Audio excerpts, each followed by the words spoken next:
akin, hindi ka marunong ito. Alam mo kung ano to? Alam mo kung ano to? Katulad na kay Ate Patpat.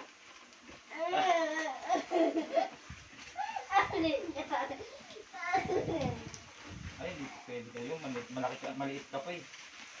Saka ano ka? Hindi ka pwede kay Chloe. Ito na po yung ano natin, guys. Ito po yung in-order natin sa Lazada. Gift po natin to kay Kuya Matthew.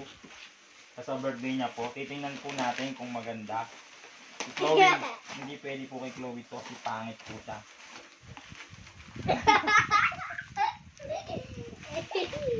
Ito na po yung tsura niya, guys. So, i-assemble po natin. Kasi tingnan natin kung gagana siya.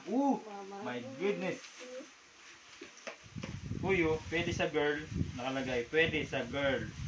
Lalo na yung girl na malaki mata. Ay, ganding oh. Pwede pala ako dito eh. Ang liit-liit niya, pwede sa'yo. Oo, pwede ito sa akin. Sa'yo hindi pwede ito. Ano ba tayo? Namilak pala. Yun. Wala. Ayan na po yung handle. Tapos luwagan muna natin siya.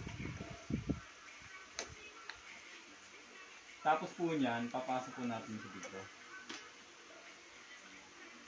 Yun nga, hindi nga po siyang kasya. Sabi ko nga. Si Chloe po, pangit po yun. Ayaw pumasok. Chloe, ano ba ginawa mo dito? Ba't tayo pumasok? Kaya ako dyan. Sira po ito. Defective. Hindi po siya fit. Kasi po, ayun. Asa na? Ayun, defective nga. Chloe, panungkit. Wala po tayong panungkit.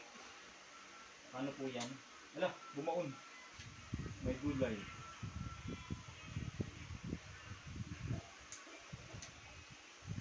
My goodness. Hindi pa nakakabit, wala na. Yun.